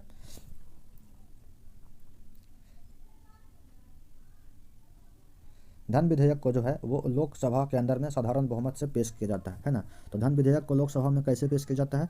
तो साधारण बहुमत से पेश किया जाता है, साधारण बहुमत, है ना, से पेश किया जाता है वो धन विधेयक को लोकसभा के अंदर में, ठीक है। आर्टिकल 109 जो है यह बताता है कि धन विधेयक केवल लोकसभा में ही पेश किया जाएगा, राज्यसभा में नहीं, ठीक है। जो धन विधेयक जो है आर्टिकल 109 क्या बोलता है? आर्टिकल 109 बोलता है कि धन विधेयक जो है केवल लोकसभा के अंदर में ही पेश किया जाएगा, केवल लोकसभा के अंदर में ही पेश किया जाएगा, राज्यसभा के अंदर में नहीं, ठीक है। ये कौन बताता है? तो आर्टिकल 109 बताता है, ठीक है। आर्टिकल जो 111 है वो क्या बताता है? तो वो बोलता है कि जो है किसी भी विधेयक को अगर जो लोकसभा में पेश किया जा रहा है तो उसको पहले जो है लोकसभा में पेश करने से पहले जो है वो राष्ट्रपति की सहमति होना बहुत ज़रूरी होता है, ठीक है। क्या बताता है? जो आर्टिकल जो 111 है, आर्टिकल 111 जो है वो विधेयक को, है ना, राष्ट्रपति की अनुमति का बात करता है ना। किसी भी विधेयक को लोकसभा में पेश करने से पहले जो है राष्ट्रपति की अनुमति का जरूरत होता है, वो आर्टिकल 111 में बताया गया, ठीक है। ये कुछ इंपॉर्टेंट जो है आर्टिकल थे जो धन विधेयक से संबंधित हैं, ठीक है, अनुच्छेद 109, 111 और 110, ठीक है। नेक्स्ट क्वेश्चन की तरफ चलते हैं। जो हमारा नेक्स्ट क्वेश्चन है वो है विक्रमशिला मठ या विक्रमशिला विश्वविद्यालय की स्थापना किसके द्वारा किया गया था, ठीक है। तो विक्रमशिला विश्वविद्यालय की जो स्थापना है वो धर्मपाल, जो पाल वंश का शासक था, पाल वंश का जो शासक था वो धर्मपाल था। कौन था? धर्मपाल था, धर्मपाल। जो धर्मपाल था, पाल वंश का शासक कौन था? धर्मपाल, है ना। वो जो है वो विक्रमशिला विश्वविद्यालय की स्थापना किया था, ठीक है, विक्रमशिला विश्वविद्यालय की स्थापना किया था। और कब किया गया था? तो 8वीं से 9वीं शताब्दी के दौरान, 8वीं से 9वीं सदी के जो है दौरान जो है वो विक्रमशिला विश्वविद्यालय की स्थापना किया गया था या बनाया गया था, जो भी समझ लें, है ना, 8वीं से 9वीं शताब्दी के दौरान, है ना। और ये विक्रमशिला विश्वविद्यालय जो है वो भागलपुर बिहार के अंदर में स्थित है। कहाँ पर है? भागलपुर बिहार कहाँ पर है, बिहार के अंदर में जो है भागलपुर एक जगह है ना, वहीं पर जो है वो विक्रमशिला विश्वविद्यालय स्थित है। ठीक है, विक्रमशिला विश्वविद्यालय स्थित है। ठीक है, नालंदा विश्वविद्यालय की अगर बात किया जाए, नालंदा विश्वविद्यालय का बात किया जाए, नालंदा विश्वविद्यालय की अगर बात किया जाए, नालंदा विश्वविद्यालय, नालंदा विश्वविद्यालय है ना का अगर बात किया जाए तो नालंदा विश्वविद्यालय की जो स्थापना है वो कुमारगुप्त प्रथम के द्वारा, कुमारगुप्त प्रथम जो प्रथम है ना, फर्स्ट, कुमारगुप्त फर्स्ट के द्वारा जो है वो 5वीं शताब्दी में किया गया था, 5वीं सदी के अंदर में किया गया था। ठीक है, नालंदा विश्वविद्यालय जो नालंदा डिस्ट्रिक्ट के अंदर में है, नालंदा डिस्ट्रिक्ट नालंदा जिला के अंदर में पड़ता है। ठीक है, बिहार के ही अंदर में है जो नालंदा विश्वविद्यालय है। ठीक है, इसकी जो स्थापना है कुमारगुप्त प्रथम के द्वारा 5वीं शताब्दी के अंदर में किया गया था। एक और महत्वपूर्ण जो विश्वविद्यालय है ना, जो प्राचीन भारत के अंदर में पड़ता है, उसका नाम है तक्षशिला विश्वविद्यालय। क्या नाम है? तक्षशिला विश्वविद्यालय, तक्षशिला विश्वविद्यालय, तक्षशिला, तक्षशिला, तक्षशिला जो है विश्वविद्यालय जो है ना, इसके बारे में बात किया जाए तो इसकी जो स्थापना है वो राजा भरत के द्वारा, राजा भरत के द्वारा जो है वो 700 है ना ईसा पूर्व है ना वो किया गया था। तक्षशिला विश्वविद्यालय की जो स्थापना राजा भरत के द्वारा जो है वो 700 ईसा पूर्व जो है वो किया गया था। ठीक है, यह जो विश्वविद्यालय है वो पाकिस्तान वाला इलाकों में पड़ता है। ठीक है, पाकिस्तान वाला इलाका में पड़ता है तक्षशिला विश्वविद्यालय। और तक्षशिला विश्वविद्यालय जो है वो सबसे पुराना विश्वविद्यालय है, सबसे पुराना विश्वविद्यालय जो है वो सबसे पुराना जो है विश्वविद्यालय वो तक्षशिला विश्वविद्यालय ही है। ठीक है, तक्षशिला विश्वविद्यालय ही जो है वो सबसे पुराना विश्वविद्यालय है। ठीक है, नेक्स्ट क्वेश्चन की तरफ चलते हैं। नेक्स्ट क्वेश्चन जो है वो क्या बोल रहा है कि अक्टूबर 1940 के अंदर में व्यक्तिगत सत्याग्रह शुरू करने के लिए महात्मा गांधी के द्वारा चयनित पहला सत्याग्रही कौन था? तो यहाँ पर ही बोल रहा है कि जो अक्टूबर 1940 में व्यक्तिगत सत्याग्रह हुआ था है ना, तो व्यक्तिगत सत्याग्रह कब हुआ था? पहली बात तो 1940 के अंदर में हुआ था। और इसके जो मतलब शुरू करने वाले नेता कौन थे? तो वो थे महात्मा गांधी। महात्मा गांधी के द्वारा जो है वो शुरू किया गया था, व्यक्तिगत सत्याग्रह शुरू किया गया था। ठीक है, इसके जो पहले सत्याग्रही थे वो कौन थे? तो पहले सत्याग्रही थे वो थे विनोबा भावे। कौन थे? विनोबा भावे। ठीक है, वो पहले सत्याग्रही थे। ठीक है, तो व्यक्तिगत सत्याग्रह के पहले सत्याग्रही थे विनोबा भावे। और दूसरे कौन थे? तो दूसरे जो थे वो जवाहरलाल नेहरू थे। तो ये जवाहरलाल जो नेहरू थे वो दूसरे नंबर के सत्याग्रही थे। ठीक है, कौन थे? दूसरे नंबर के सत्याग्रही थे। और जो तीसरे सत्याग्रही कौन थे? तो तीसरे सत्याग्रही का जो नाम है वो नाम है ब्रह्मदत्त। कौन है? ब्रह्मदत्त। ठीक है, ब्रह्मदत्त जो था वो व्यक्तिगत सत्याग्रह के तीसरे सत्याग्रही कहे जाते हैं। ठीक है, तो 1940 के अंदर में 1940 के अंदर में जो अक्टूबर 1940 में व्यक्तिगत सत्याग्रह जो हुआ था उसके पहले सत्याग्रही कौन थे? तो आचार्य विनोबा भावे थे। दूसरे कौन थे? जवाहरलाल नेहरू थे। ठीक है, और जो तीसरे थे वो ब्रह्मदत्त थे। ठीक है, ये क्वेश्चन बार बार एग्जाम में आता रहता है ना, सत्याग्रही के नाम जो पहला, दूसरा और तीसरा सत्याग्रही के नाम पूछता है, तो इसलिए हम लोग रिविजन कर लिए। ठीक है, महात्मा गांधी के द्वारा कुछ प्रमुख जो है आंदोलन जो शुरू किए गए हैं उनको थोड़ा सा रिविजन कर लेते हैं। ठीक है,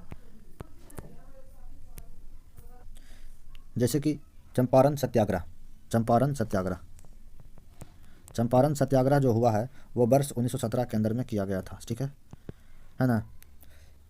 खेड़ा सत्याग्रह जो है वो वर्ष 1918 के अंदर में किया गया था। ठीक है, उसी प्रकार से जो है असहयोग जो है वो आंदोलन, असहयोग जो आंदोलन है वो वर्ष 1920 से लेकर 22 तक चला था। ठीक है, 22 तक चला था, 1920 से लेकर के 22 तक चला था। नमक सत्याग्रह जो है, नमक सत्याग्रह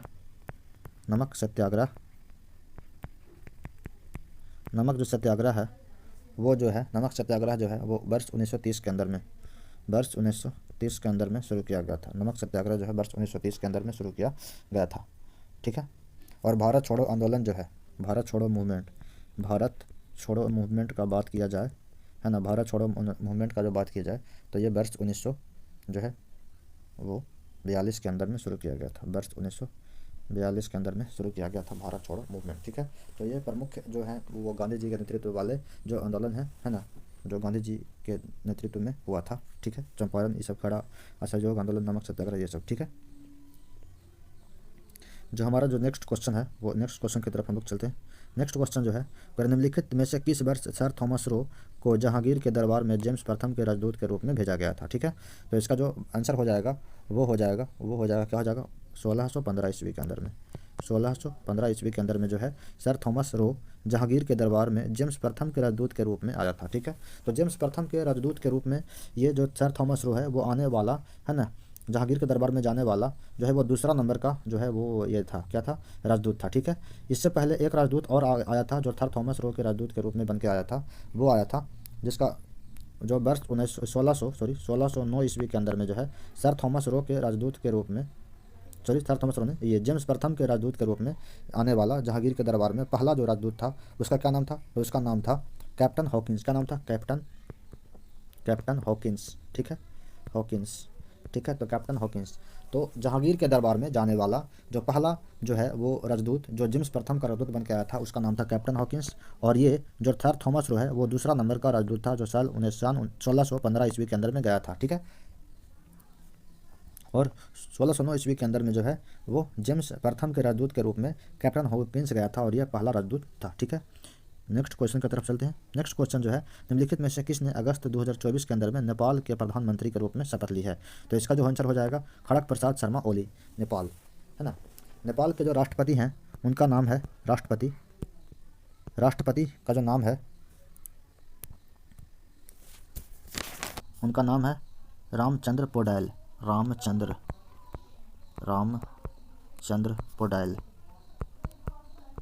पौडेल जो हैं वो नेपाल के राष्ट्रपति हैं। तो नेपाल के प्रधानमंत्री कौन है? तो खड़ग प्रसाद शर्मा ओली, और जो राष्ट्रपति हैं वो कौन है? रामचंद्र पौडेल। ठीक है, नेक्स्ट क्वेश्चन की तरफ चलते हैं। जो हमारा नेक्स्ट क्वेश्चन है वो कह रहा है सौर मंडल के किस ग्रह को अर्थ ट्विंस कहा जाता है? इसका जो सही आंसर है वो है शुक्र। क्या है? शुक्र ग्रह को जो है वो सौर मंडल का जुड़वा ग्रह कहा जाता है। शुक्र ग्रह को जो है वो सौर मंडल का अर्थ ट्विंस का मतलब हो गया पृथ्वी का जुड़वा ग्रह। क्या हो गया? पृथ्वी की जुड़वा। ठीक है, अर्थ ट्विंस का मतलब हो गया जुड़वा ग्रह। ठीक है, शुक्र ग्रह को जो है वो सांझ का तारा भी कहा जाता है। सांझ का तारा। इसे भोर का तारा भी कहा जाता है। ठीक है, शुक्र ग्रह को सांझ का तारा या भोर का तारा भी कहा जाता है। ठीक है, यह जो है वो शुक्र ग्रह जो है वो बाकी सब ग्रह के विपरीत जो है विपरीत है ना, दक्षिणावर्त या इसको क्या बोल सकते हैं, क्लॉकवाइज डायरेक्शन के जो अंदर में जो है वो गति करता है या चक्कर लगाता है, जो भी बोले चक्कर करता है। ठीक है, इसे पृथ्वी का भग्नि ग्रह भी कहा जाता है। क्या बोला जाता है? शुक्र ग्रह को जो है वो भग्नि ग्रह भी कहा जाता है।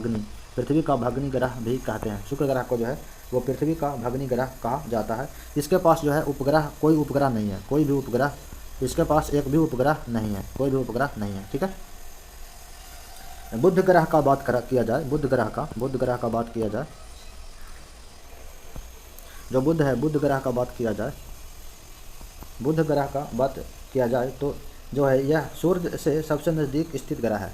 बुध जो है वो सूर्य से सबसे नज़दीक है ना स्थित ग्रह है। कौन? बुध ग्रह जो है वो सूर्य से सबसे नज़दीक स्थित ग्रह है। ठीक है, बुध ग्रह। और जो शुक्र ग्रह था जो शुक्र ग्रह है वो पृथ्वी से सबसे नज़दीक स्थित ग्रह है। ये क्या है? पृथ्वी के नज़दीक है, सबसे नज़दीक स्थित ग्रह कौन सा? शुक्र है। लेकिन अगर वही जो बोले कि सूर्य से सबसे अति नज़दीक स्थित ग्रह कौन सा है, उसका जो राइट आंसर होगा वो बुध होगा। बुध जो है वो सूर्य से सबसे नज़दीक स्थित ग्रह है। ठीक है, जो सूर्य से निकलने के 2 घंटे पहले दिखाई पड़ता है। ये जो बुध है वो 2 घंटे पहले जो है वो दिखाई पड़ता है। सूर्य के निकलने से 2 घंटे पहले जो है वो हमें दिखाई पड़ता है। ठीक है, दिखाई पड़ता है। यह सबसे छोटा एवं सबसे हल्का भी ग्रह है।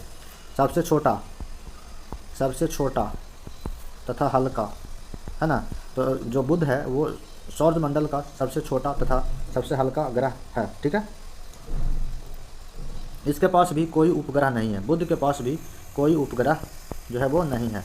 तो बुध और शुक्र ऐसा 2 ग्रह है जिसके पास कोई भी उपग्रह नहीं पाया जाता है, ठीक है। अब मंगल ग्रह का अगर बात किया जाए, मंगल ग्रह तो मंगल जो ग्रह है, मंगल ग्रह जो है इसका रंग लाल होता है, ठीक है। इसका रंग जो लाल होता है, मंगल ग्रह का जो लाल होता है इसका रंग, वो आयरन ऑक्साइड की उपस्थिति के कारण जो है वो मंगल ग्रह का जो मतलब ये रंग जो है वो लाल होता है, लाल होता है, लाल, ठीक है। इसलिए इसे कभी कभार लाल ग्रह भी कह देते हैं, ठीक है। तो लाल ग्रह किसे कहते हैं, तो लाल ग्रह जो है वो मंगल ग्रह को कहते हैं। क्यों कहते हैं, तो क्योंकि इसके जो वायुमंडल के अंदर में है जो आयरन ऑक्साइड उपस्थित है, इसलिए जो है उसे लाल ग्रह कहा जाता है, ठीक है। यह अपनी जो धुरी है वो मंगल ग्रह जो है अपनी धुरी पर 24 घंटा में एक चक्कर लगाता है। 24 घंटा के अंदर में जो है वो एक चक्कर पूरा करता है, ठीक है। मंगल ग्रह के जो प्रमुख उपग्रह फोबोस और डिबोस है, फोबोस तथा डिमोस जो है, फोबोस और डिमोस जो है वो मंगल ग्रह के प्रमुख 2 उपग्रह हैं, ठीक है। सौरमंडल की जो सबसे बड़ा ज्वालामुखी है ओलिपस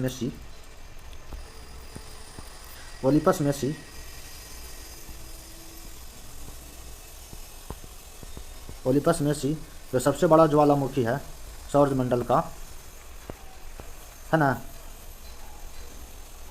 जो मंगल ग्रह के अंदर में ही स्थित है, ठीक है, मंगल ग्रह पर स्थित है। तथा सबसे ऊंचा जो पर्वत है निक्स ओलंपिया जो है वो पर्वत है ना। सौरमंडल का जो सबसे ऊंचा पर्वत निक्स ओलंपिया है वो भी कहाँ पर स्थित है, तो वो भी मंगल ग्रह के अंदर में ही स्थित है। और ये ज्वालामुखी जो है वो ओलिपस मेसी वो भी जो है वो मंगल ग्रह के जो है वो मंगल ग्रह पर ही पाया जाता है, ठीक है। शनि ग्रह का बात किया जाए, शनि ग्रह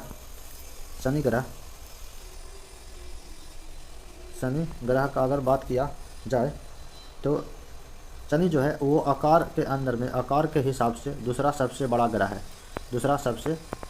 बृहस्पति के बाद जो है शनि, है ना, आकार के हिसाब से दूसरा सबसे बड़ा ग्रह है, ठीक है, शनि। इसके चारों ओर जो है 7 गो वलय पाए जाते हैं, 7 वलय पाया जाता है, गैसों का 7 गो वलय पाया जाता है ना। और जो है आकाश के अंदर में जो है पीले तारे के समान दिखाई पड़ता है, पीले तारे के जो है वो समान दिखाई पड़ता है। शनि ग्रह जो है वो आकाश के अंदर में जो है वो पीले तारे के समान दिखाई पड़ता है। और इस ग्रह के चारों ओर जो है गैसों का 7 जो है वो वलय पाया जाता है, ठीक है। शनि ग्रह का जो सबसे बड़ा उपग्रह है उसका नाम है टाइटन। टाइटन जो है वो शनि ग्रह का सबसे बड़ा उपग्रह है। कौन है, टाइटन, ठीक है। नेक्स्ट क्वेश्चन के तरफ चलते हैं। नेक्स्ट क्वेश्चन क्या कर रहा है, नेक्स्ट क्वेश्चन जो कर रहा वो कर रहा है निम्नलिखित में से कौन जो है भारत का सबसे पहला परमाणु रिएक्टर था, है ना, कौन जो है भारत का सबसे पहला परमाणु रिएक्टर था।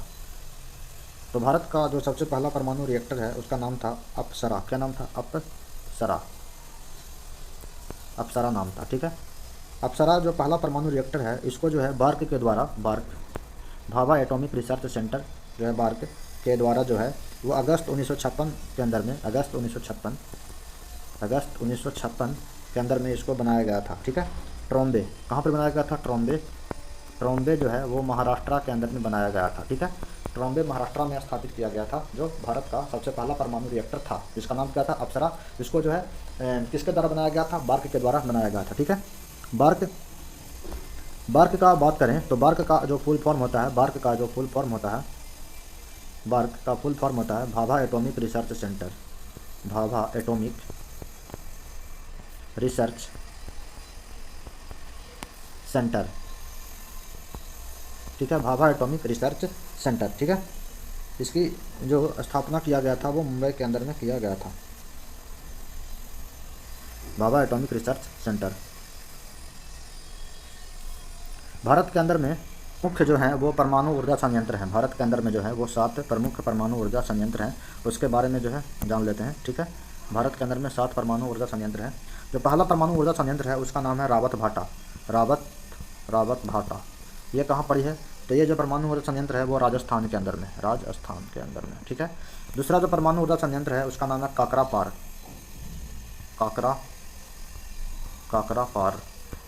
परमाणु ऊर्जा संयंत्र जो है वो गुजरात के अंदर में पड़ता है, जो तीसरा जो परमाणु ऊर्जा संयंत्र है वो है तारापुर जो है वो महाराष्ट्र के अंदर में पड़ता है, महाराष्ट्र के अंदर में पड़ता है।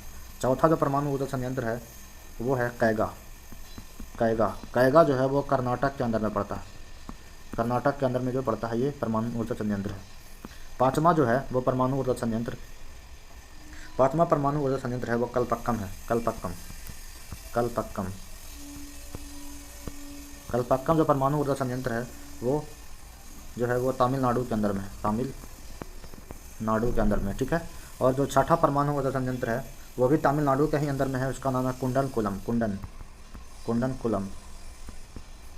जो परमाणु ऊर्जा संयंत्र है वो भी तमिलनाडु के अंदर में है, तमिलनाडु के अंदर में ही है, ठीक है। और जो सातवां परमाणु ऊर्जा संयंत्र है वो जो है नरोरा, जिसका नाम नरोरा, वो कहाँ पर ही है, उत्तर प्रदेश के अंदर में है, ठीक है। बार्क की स्थापना का बात करें, बार्क की स्थापना, तो बार्क की जो स्थापना है, जो भाभा एटॉमिक रिसर्च सेंटर है, इसकी जो स्थापना है वो 3 जनवरी 1954 के अंदर में किया गया था। 1954 के अंदर में 3 जनवरी को किया गया था, ठीक है। किसके द्वारा किया गया था, तो होमी जहांगीर भाभा के द्वारा जो है वो भाभा एटॉमिक रिसर्च सेंटर की स्थापना किया गया था, ठीक है। शुरुआत में इसका जो नाम था, भाभा एटॉमिक रिसर्च सेंटर का जो नाम था, उसका नाम था एटॉमिक एनर्जी एस्टेब्लिशमेंट ट्रॉम्बे। क्या नाम था, AEET, मतलब क्या हो गया, एटॉमिक एनर्जी एस्टेब्लिशमेंट ट्रॉम्बे के नाम से जो है इसका शुरुआत में इसका नाम रखा गया था। जब जो है भाभा जो है होमी जहांगीर भाभा की मृत्यु हो गई 1966 के अंदर में, है ना। 1966 से जो है होमी जहांगीर भाभा की मृत्यु के बाद 1966 से इसका जो नाम है वो बदल करके बार्क कर दिया गया। बार्क जो है वो नाम कब रखाया, तो 1966 के अंदर में जो है इसका नाम रखा है। इससे पहले क्या नाम था, इससे पहले नाम था एटॉमिक एनर्जी एस्टेब्लिशमेंट ट्रॉम्बे करके नाम था, ठीक है। बार्क का नाम बार्क का पड़ा, तो जब होमी जहांगीर भाभा की मृत्यु हो गई उसके बाद 1966 के अंदर में बार्क यानी भाभा एटॉमिक रिसर्च सेंटर का नाम पड़ा, ठीक है, नाम पड़ा, ठीक है। नेक्स्ट क्वेश्चन की तरफ चलते हैं। नेक्स्ट क्वेश्चन जो है वो क्या है, नेक्स्ट क्वेश्चन जो बोल रहा है, निम्नलिखित में से किस बैंक ने जनवरी जो है 2025 के अंदर में जो है वो हर घर लाखपति योजना शुरू किया गया था। तो इसका जो राइट आंसर है वो भारतीय स्टेट बैंक के द्वारा जो है हर घर लाखपति योजना की शुभारंभ किया गया, वो भी जनवरी 2025 के अंदर में किया गया था, ठीक है। नेक्स्ट क्वेश्चन की तरफ चलते हैं। नेक्स्ट क्वेश्चन जो है, निम्नलिखित में से कौन सी नदी दक्षिण पश्चिम मानसून और उत्तर पूर्व मानसून दोनों, है ना, की वर्षा को अपने जल प्राप्त करता है। कौन सी जो नदी है वो दक्षिण पश्चिम मानसून और उत्तर पूर्व मानसून, है ना, जो है वो दोनों का वर्षा प्राप्त होता है। तो इसका जो राइट आंसर जो होगा वो हो जाएगा कावेरी नदी। कौन सी नदी हो जाएगा, कावेरी नदी। कावेरी नदी को जो है वो दक्षिण पश्चिम मानसून और उत्तर पूर्वी मानसून दोनों से वर्षा प्राप्त होती है, ठीक है। दक्षिण पश्चिम मानसून को जो है, जो दक्षिण पश्चिम मानसून है उसको क्या बोलते हैं, वो उसको बोलते हैं आता हुआ मानसून, ठीक है। मतलब मानसून की जो शुरुआत है वो इंडिया के अंदर में दक्षिण पश्चिम मानसून से ही होता है, ठीक है, दक्षिण पश्चिम मानसून से होता है। इसकी जो उत्पत्ति होती है वो गर्मी के महीनों में, जब ज़मीन गर्म होता है तो गर्म होने के कारण जो है हवा का जो दबाव है वो कम हो जाता है, और सबसे अधिक वर्षा, है ना, इससे क्या होता है, जब हवा का दबाव कम होता है जो है तो उससे जो है वो दक्षिण पश्चिम मानसून की जो शुरुआत होती है, हवा जो है वो हाई प्रेशर से लो प्रेशर की तरफ चलता है, ठीक है। और जो है सबसे अधिक वर्षा जो होता है वो, सबसे जो अधिक वर्षा होता है इंडिया के अंदर में वो दक्षिण पश्चिम मानसून के कारण ही होता है, ठीक है। दक्षिण पश्चिम मानसून के कारण होता है सबसे अधिक वर्षा, ठीक है। दक्षिण पश्चिम मानसून से जो है सबसे ज़्यादा वर्षा जो होता है वो केरल राज्य के अंदर में होता है। कहाँ होता है, केरल राज्य के अंदर में होता है, ठीक है। दक्षिण पश्चिम मानसून से सबसे ज़्यादा वर्षा जो होता है वो केरल राज्य के अंदर में ही होता है। उत्तर पूर्वी मानसून का बात करते हैं, तो उत्तर पूर्वी मानसून की जो उत्पत्ति है वो सर्दियों के दिनों में होता है, ठीक है। सर्दी के दिन में, ठंडा का टाइम में, सर्दी के दिनों में होता है, सर्दियों में होता है ना। अक्टूबर से लेकर के दिसंबर के बीच वाला जो महीना है उसके अंदर में जो है उत्तर पूर्वी मानसून, इसको जो है उत्तर पूर्वी मानसून को जो है उसे लौटता हुआ मानसून भी कहा जाता है, ठीक है। लौटता हुआ मानसून भी कहा जाता है। किसको बोला जाता है, तो उत्तर पूर्वी मानसून को जो है वो लौटता हुआ मानसून भी कहा जाता है। सर्दी के दिनों में ज़मीन जो है ठंडे होने के कारण, जब सर्दी का दिन आता है तो जो धरती जो है वो ठंडी होती है, उससे जो है वहाँ पे जो है हाई प्रेशर जो है वो क्या बोलता है, उच्च वायु दाब का जो क्षेत्र उत्पन्न होता है, और उससे क्या होता है कि जो हवा जो है, हवा का दबाव बढ़ता है तथा ठंडी हवाएं ज़मीन से समुद्र की तरफ चली जाती है, ठीक है। यह दक्षिण भारत में कुछ बारिश ले पाता है, मतलब जो ये क्या बोलता है, उत्तर पूर्वी जो मानसून है, इससे जो है हल्का फल्का बारिश होता है, हल्का बारिश होता है। वो भी कहाँ होता है, दक्षिण भारत के इलाका वाला में होता है। दक्षिण भारत के अंदर में जो होता है, वो जो दक्षिण भारत के अंदर में होता है, कुछ बरसा कराता है, और वो तमिलनाडु और आंध्र प्रदेश वाला इलाका में करवाता है, तमिलनाडु और आंध्र प्रदेश वाला इलाका में करवाता है, ठीक है। वो ये उत्तर पूर्वी मानसून, जिसको कि लौटता हुआ मानसून कहा जाता है, ठीक है।